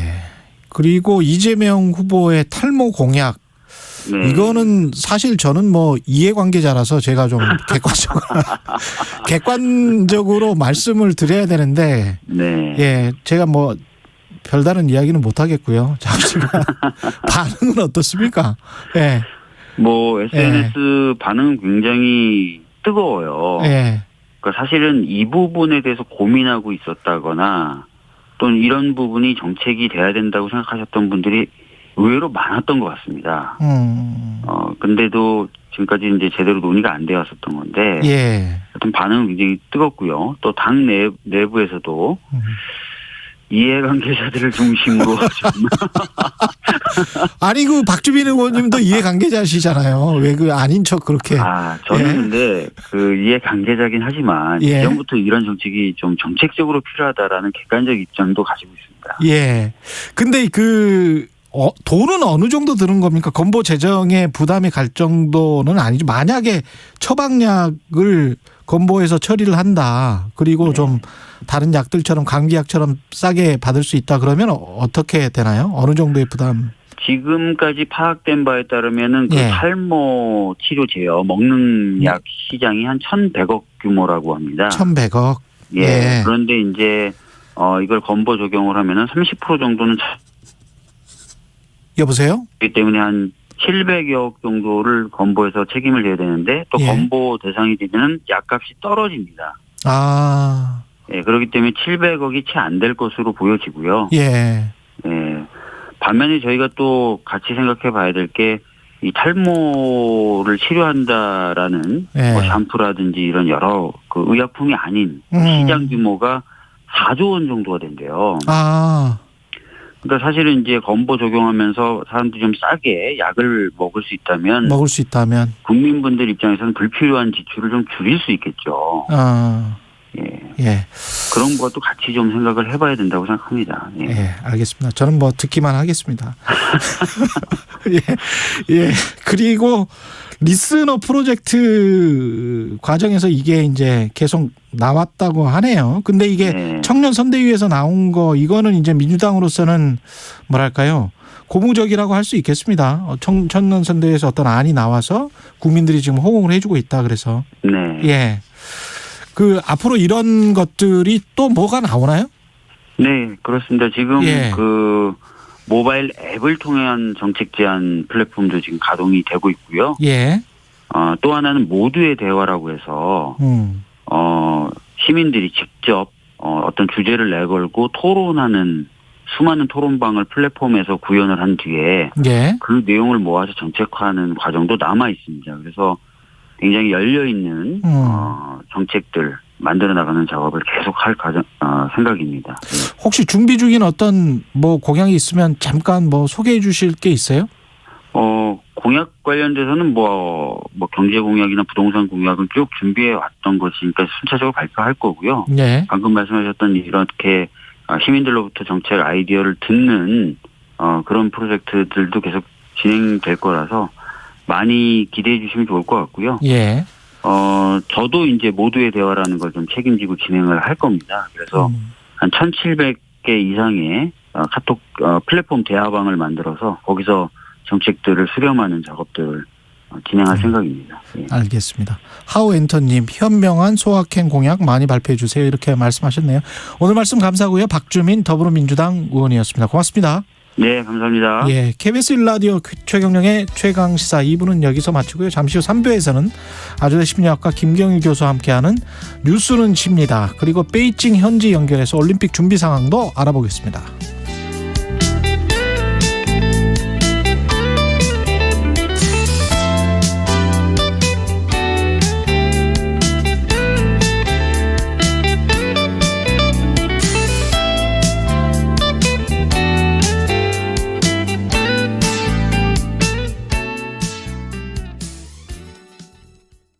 잠시 후 8시 반부터 일부 지역국에서는 해당 지역 방송을 보내드립니다.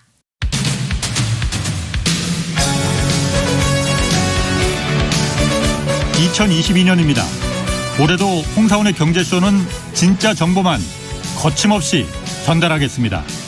하나만 한 말은 1도 없습니다. 오후 4시 5분 홍사원의 경제쇼 믿으셔도 좋습니다.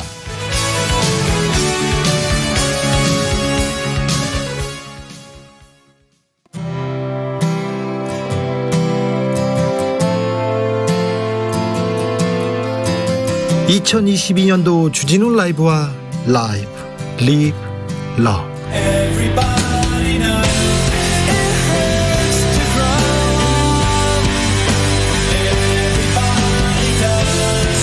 지금 시각은 8시 30분입니다. KBS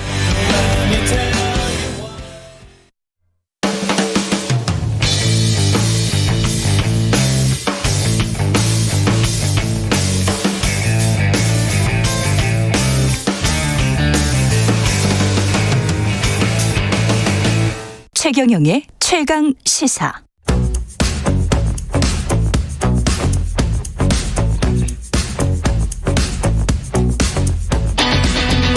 심리로 들여다보는 세상 이야기.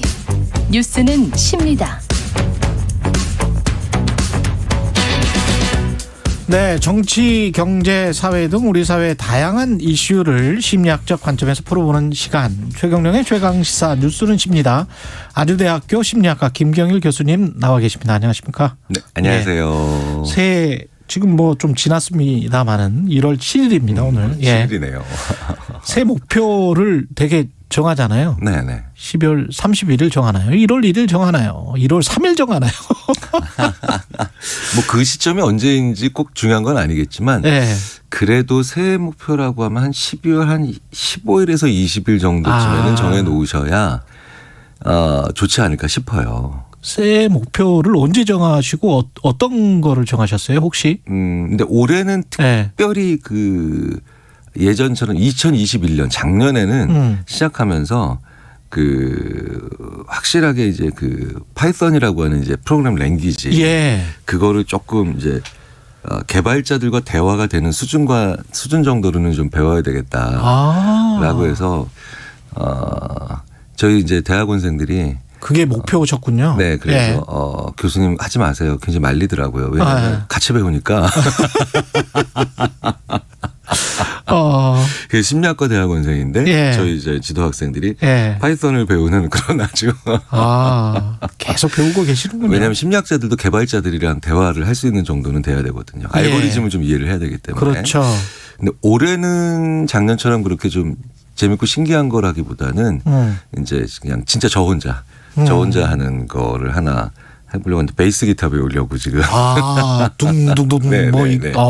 네, 그게 그렇게 멋집니다. 얼마 전부터 이렇게 건반 악기는 원래 좀 많이 했었는데. 그러셨어요? 그게 그렇게 이렇게 좀 이렇게 마음에 와닿더라고요. 사운드가. 네, 그래서 그걸 하나 이제 하고 있는데 기타를 사는 걸 허락해 주실지 모르겠습니다. 지금. 주도권은 뭐 언제나. 네. 이게 지금 이렇게 목표를 세우는 게 1월 1일마다 자연스러운 겁니까? 자연스럽죠. 사실 그런데 꼭 세워야만 자연스러운 건 아닌데 이게 무언가 시작을 할 때 시작이라고 하는 이 사람이 되게 재밌죠. 이 시간 개념에서 이걸 구획을 나누고 시작과 끝이다라고 하는 개념 가지고 있는 생명체가 얼마나 되겠어요. 사실 12월 31일이나 1월 1일이나 똑같지 않습니까? 그래서 이 둘을 다르게 취급하는 게 인간이다. 라 그래서 마틴 셀리그만이라고 하는 심리학자가 이제 호모 프로스펙투스 전망하는 인간, 전망하는 인간이라는 책을 저술을 하면서 이 시간의 구획을 나누는 인간의 습관이 왜 나왔느냐? 왜 나왔어요? 그러니까 사실은 새해 결심도 이렇게 굳이 하면서 구획을 나눠서 이렇게 하려고 하는 게 자꾸 미래를 자꾸 내다보고 싶고. 미래를 준비하고 싶은 생각이 있기 때문이죠. 그렇군요. 네, 그러니까 동물에게는 그게 없겠습니다. 그렇죠. 그러니까 최소한 현재까지의 연구에서 뭐 인간만 커뮤니케이션한다, 언어를 가지고 있다, 무너졌죠. 동물도 가지고 있거든요. 인간만 감정을 지니고 있다, 당연히 무너졌죠. 그런데 인간만이 전망을 한다.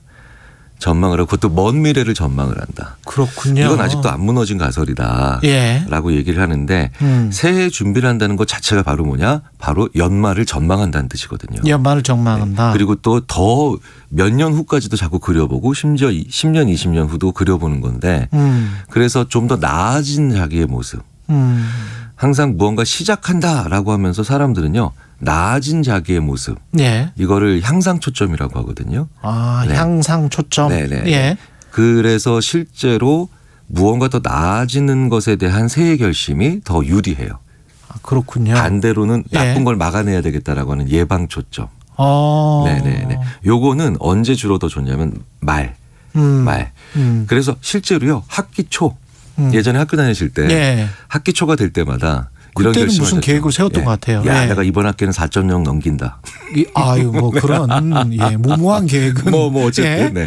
근데 학기 말 되면은 이번 학기에도 3.0 이하로 떨어지면 안 되는데 이렇게 되죠. 예. 그러니까 향상 초점이 시작할 때 좀 더 강하고요. 예. 그 다음에 예방 초점이 뭔가 끝나갈 때 더 좋은 건데 재밌는 건 그래서 사람들한테 게임을 시켜도요. 잘할 때마다 점수를 받는 게임을 학기 초에 더 학생들이 잘해요.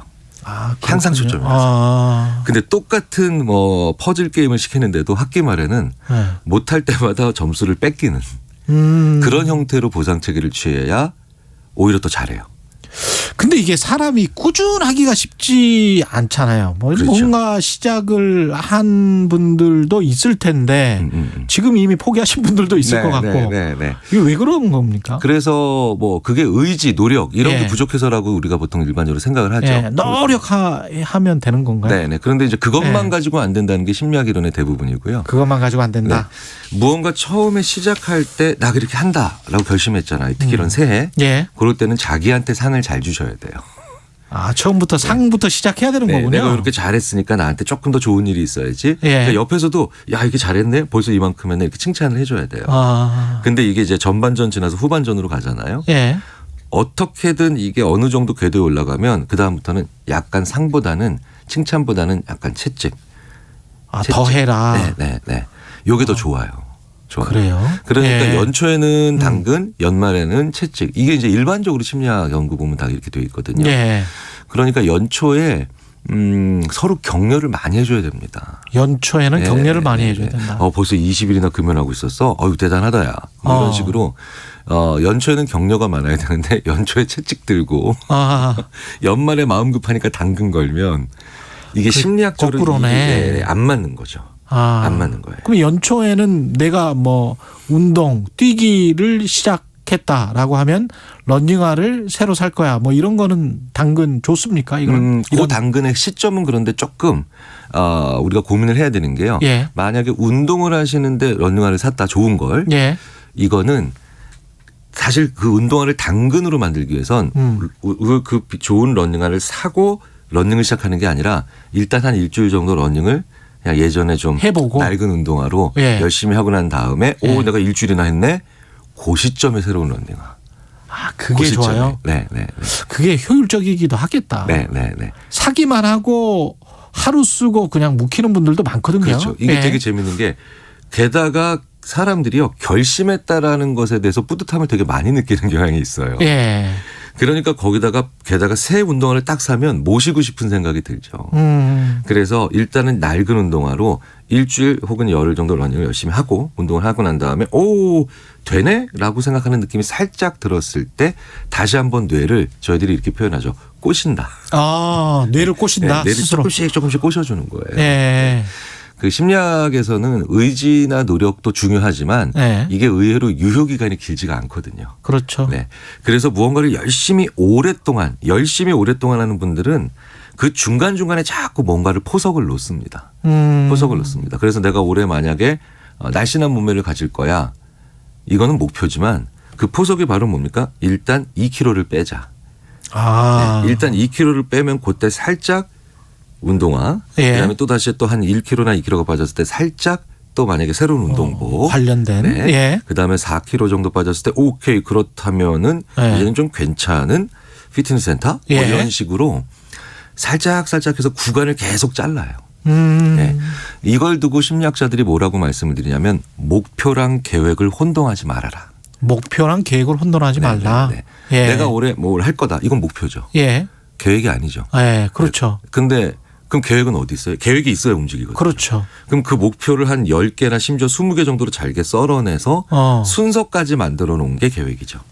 이른바 이제 액션 플랜이네요. 그렇죠. 예, 네. 실행 계획. 네, 그래서 대부분 작심삼일이에요라고 괴로워하는 분들은 목표만 만들고 즉시적으로 계획을 못 만들어서 그래요. 그렇군요. 네네. 그래서 목표를 만든다라고 하면 순간적으로 난 이런 목표를 가져야 되겠다라고 해서 목표를 만드시면 바로 종이 한 장을 꺼내셔야 돼요. 네, 그래서 그거를 갖다가 종이 한 장에 내내 채우셔야 돼요. 그걸 하기 위해서 내가 실행 계획을 굉장히 좀 자세하게 하고 본인한테 성과를 줄 수 있는 내가 2kg 빼면은 이렇게 하겠다. 뭐 이렇게 스스로에게 선물을 주겠다. 뭐 이런 것도 적어 놓는 게 좋겠군요. 그렇죠. 심지어는요. 그 종이가 두꺼울수록 좋다는 연구도 있어요. 두꺼울수록 좋다. 자세하게 쓸수록. 네네. 그리고 실제로 그 종이도 이렇게 얇은 종이보다 재질 자체도 두꺼운 거죠. 네. 비싼 종이? 네. 왜냐하면 신중한 결정이고 중요한 계획이라고 하는 계속해서 자기 암시를 줘야 됩니다. 본인한테 계속 그런 자기 암시. 네. 그래서 무언가를 해내는 사람들은 이런 사소해 보이지만 여러 개의 자기 암시를 꼭 자기한테 준다는 사실을 좀 명심하실 필요가 있죠. 근데 우리가 목표를 작은 거를 뭐 그 정도면 나는 사실 뭐 한 3kg 빼는 거는 가능할 것 같아 해가지고 가능한 목표를 세우는 것하고 정말 10kg는 빼야 된다라고 하는 10kg 이렇게 큰 목표를 세우는 거하고 이거는 어떤 게 좋은 건가요? 어떻게 보세요? 대부분 결국은 그 10kg를 감량하는 목표가 완성되는 분들은 정말 대단한 결연한 의지의 소유자가 아닌 경우에는 대부분 그 3kg부터 먼저 하죠. 네, 3kg부터 먼저 하고요. 그런데 그 3kg가 결국은 감량됐을 때 딱 보면 느끼거든요. 그 느낌에 벌써 다시 동기부여가 되는 거죠. 그래서 또 빼게 되는. 그래서 또 동기부여가 되고 또 동기부여가 되고. 다음에라도 그러면 또 3kg를 뺄 수 있는 뭐 그렇게 되는 거군요. 네. 물론 그런데 그 3kg에서 너무 내가 쉽게 만족하고 주저앉는다. 이런다 싶으시면 그때 해야 되는 게 알리는 거예요. 알린다. 사람들이 주변 사람들에게 주위 사람들한테 알리는 거죠. 네. 그래서 제가 책을 잘 안 읽어가지고 그래서 제가 항상 동기부여가 되려고 책 프로그램 하신다 그러면 무조건 책 종류도 안 듣고 그냥 네 하겠습니다라고 얘기를 하거든요. 그다음부터 자꾸 이제 뭡니까? 그러니까 제가 저를 안 믿으니까 책을 내가 그 책에 대해서 방송을 해라고 자꾸 얘기를 하면 물어봐요 사람들이. 대화를 하게 되고 그 과정에서 또 동기부여가 되거든요. 그래서 외로운 사람이 목표를 잘 못 만든다.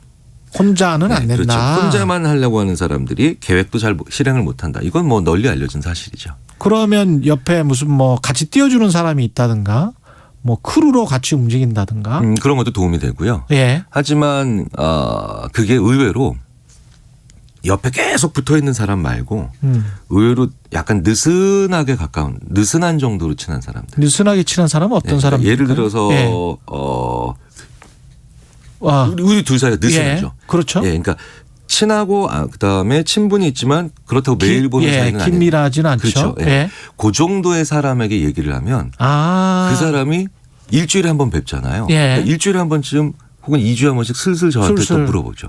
그거 잘 돼 가세요? 뭐 이러면서. 그렇죠. 그런 사람을 7분을 가지고 있는 게 더 낫다는 거예요. 그런 사람 7명이. 그렇죠. 나한테 매일매일 보는 사람이 매일매일 얘기해 주는 것보다 오히려 다양한 사람들이 일주일에 한 번씩 나한테 물어봐 주는데 그 다양한 사람이 7명 있다. 이게 엄마의 잔소리가 안 먹히는 이유구나. 그렇죠. 그렇죠. 그러니까 매일 보는 사람은 나로 하여금 무엇을 안 하게 만드는 데는 유리해요. 자주 보는 사람은.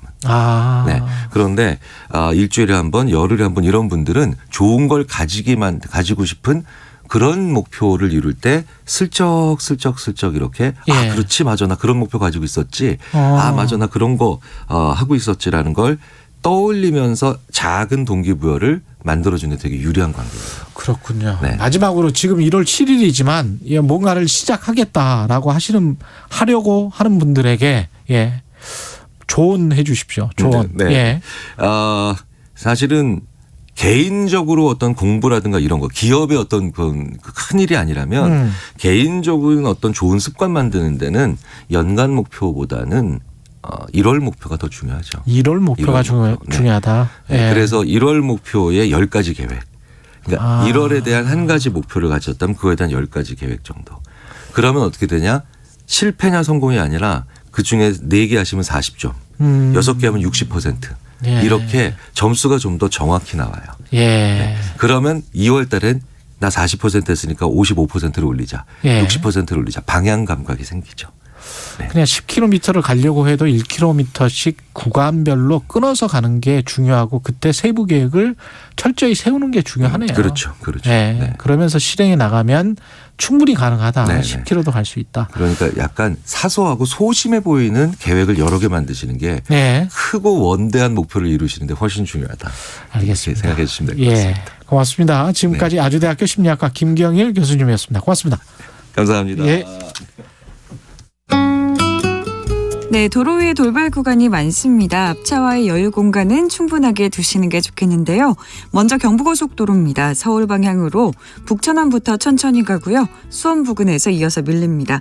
양재에서 반포까지도 어려운 흐름 이어가고요.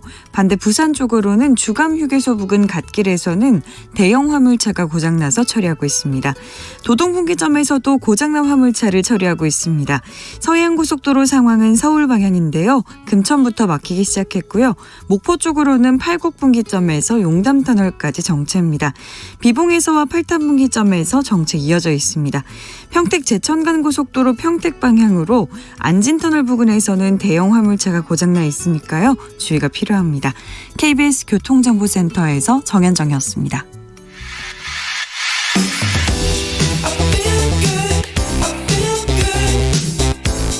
세상에 이익이 되는 방송 최경영의 최강시사.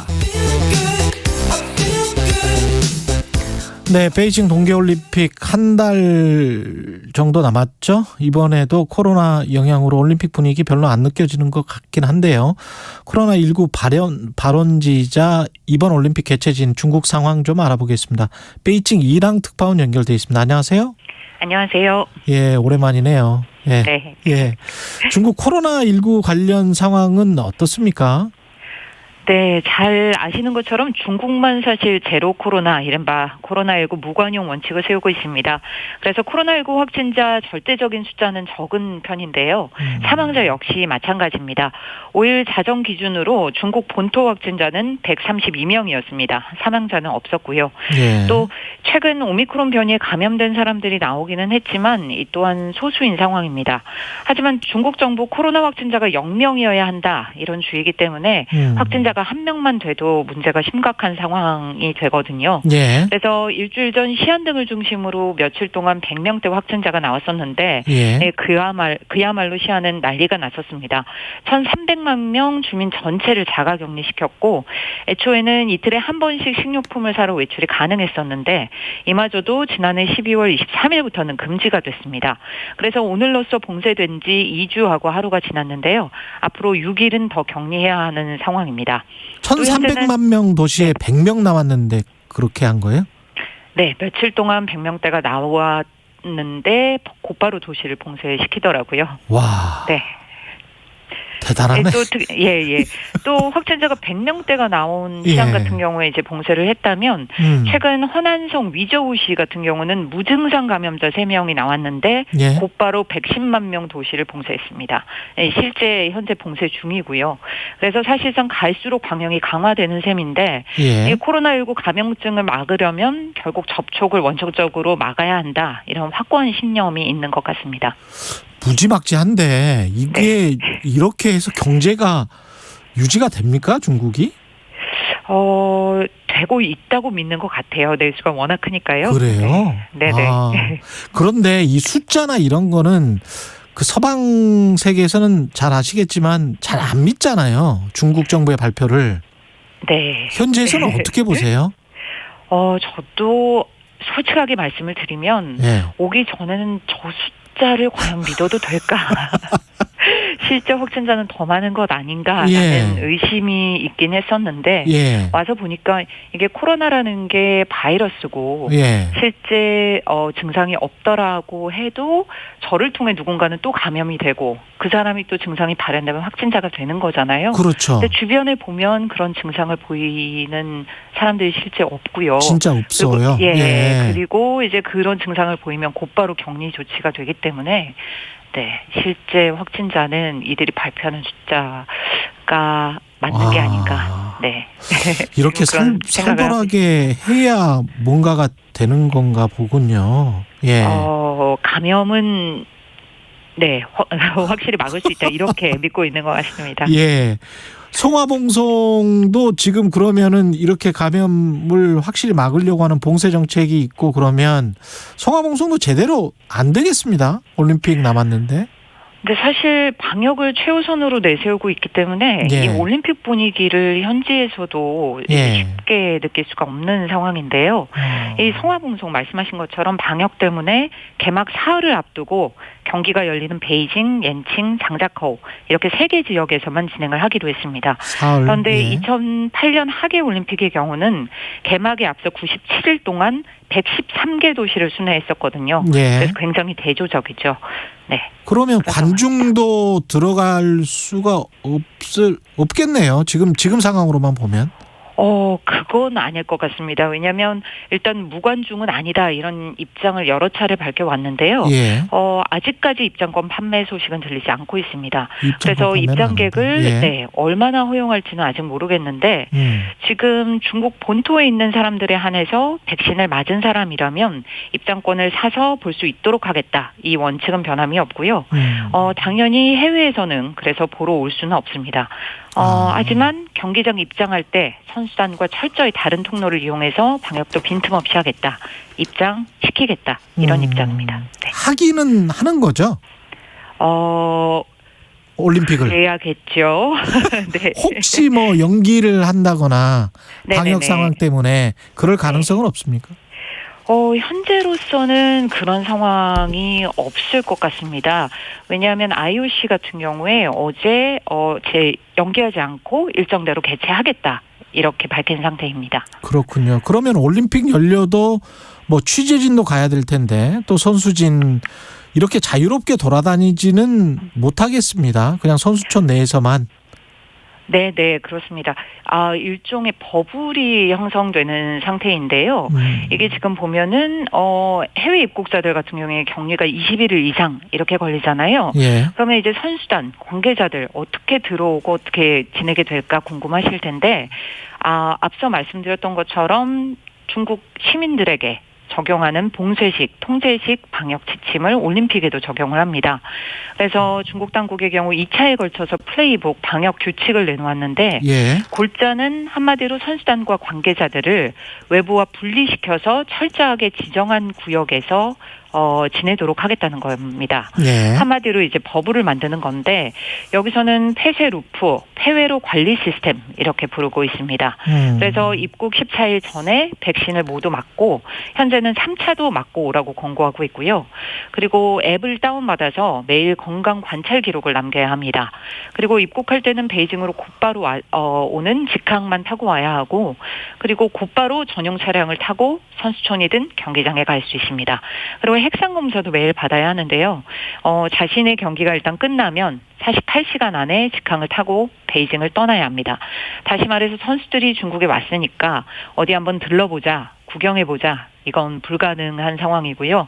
그리고 이제 버블이 철저하게 운영되다 보니까 아까 질문을 주셨는데 저처럼 현재 베이징에 특파원을 하고 있는 사람도 함부로 버블 안에 들어갈 수가 없습니다. 그래요? 들어가는 건 허락이 되는데 갔다 오면 3주 격리를 해야 한다고 하거든요. 그래서 올림픽 경기 취재단은 각 나라별로 따로 이제 파견을 해야 되는 상황입니다. 그러면 뭐 그 버블 지역 내는 다른 구역 또는 다른 나라라고 보는 거네요. 또다시 격리를 해야 되는 거면. 그죠? 네. 그렇습니다. 지난 도쿄올림픽 때도 뭐 비슷한 방식으로 해서 사실 선수들도 굉장히 불만이 많았고 취재진도 불만 많았잖아요. 거기다가 이제 이게 일본도 아니고 중국이란 말이죠. 그 분위기가 참 안 좋겠습니다. 올림픽 분위기가. 상황도 지금 미국, 영국, 호주, 뉴질랜드는 외교적 보이콧까지 선언을 한 건데 이 나라들도 네네. 오기는 오죠. 선수단이 파견은 되는 거죠. 네, 그렇습니다. 선수단은 오는 거고요. 이게 사실은 외교적 보이콧 이러면은 올림픽이 선수들이 갈고 닦은 실력을 원래 겨루는 무대이기도 하지만 정부 사절단이 와서 그렇죠. 이제 외교의 장이 펼쳐지는 공간이 되기도 하잖아요. 축제죠. 그래서 정부 사절단을 보냈던 건데 미국, 영국, 호주, 일본 등은 이런 외교적인 사절단을 보내지 않겠다 이렇게 선언을 한 상태입니다. 그래서 2008년 하계올림픽 열렸을 때는 조지 부시 당시 미국 대통령이 중국 개막식에 참석을 했었고요. 네. 지난해 이제 도쿄 하계올림픽 경우는 질 바이든 영부인이 직접 대표단을 이끌고 왔었거든요. 하지만 이번에는 이제 미국이 먼저 중국의 신장 인권 문제를 내세워서 보내지 않겠다 이렇게 보이콧을 선언을 했습니다. 그런데 AP 등 외신들은 이런 외교적 보이콧을 일종의 망신주기라고 분석을 했습니다. 쉽게 말하면 남의 집 잔치 분위기에 찬물을 끼얹었다 이렇게 보고 있는 것이죠. 그래서 중국으로서는 상당히 이제 이번 기회를 통해서 대국의 위상을 확고히 하겠다 이런 국제적인 이벤트를 준비하고 있었는데 이런 분위기가 살지 않고 있는 모습입니다. 중국 시민들이나 중국 언론들은 약간 뭐랄까요? 분통을 터뜨릴 수도 있겠습니다. 네, 실제 그렇습니다. 중국 시민들은 반응이 좀처럼 나오지 않고 있는데 이제 대표적으로 외교부가 앞장서서 입장을 많이 밝히는 편이거든요. 그 중국 정부는 일단 미국이 주장하는 신장에서의 강제 노역 이런 인권 탄압 문제 없다 이렇게 계속 부인을 하고 있고요. 그래서 올림픽의 사절단을 보내지 않겠다. 겉으로는 아랑곳하지 않으면서 대신에 이런 보이콧을 발표한 나라에 주재하고 있는 중국 대사관들이 앞장서서 외교 이제 발표문이라고 할까요? 이런 것들을 내고 있습니다. 근데 내용을 보면 원래부터 코로나19 때문에 검소한 대회를 준비 중이었다. 그래서 안 와도 상관없다. 그리고 또 한 가지는 초청도 하지 않았는데 왜 보이콧을 말하느냐. 이렇게 애써 파장을 잠재우려는 분위기입니다. 자존심을 세우고 있는 것이고 우리 정부 같은 경우는 지금 가긴 가는 거죠. 누군가가. 네, 그렇습니다. 그런데 아직 정해진 바는 없다고 하더라고요. 확정은 안 돼 있고. 가서 북한을 만나기도 지금 어렵잖아요. 북한은 안 오기로 돼 있으니까 지금 선수단 파견은 안 한다는 거잖아요. 오늘 새벽 전해진 뉴스를 좀 전해드리면 북한이 극초음속 미사일을 발사한 당일에 중국 측에 편지를 보냈다고 합니다. 북한에? 무슨 내용이냐 하면 다음 달에 개막하는 베이징 동계올림픽에 불참을 못하겠다. 대신 올림픽을 응원하겠다. 이런 내용인데요. 이게 IOC가 2020년 도쿄올림픽에 북한이 불참을 했다는 이유로 이제 올해 말까지 북한 올림픽위원회 자격을 정지하는 징계를 내렸습니다. 네네. 여기까지 듣겠습니다. 지금까지 베이징에서 KBS 이랑 특파원이었습니다. 고맙습니다. 네. 코로나19 상황이 심각해짐에 따라 사회적 거리 두기가 계속 시행됩니다. 수도권과 비수도권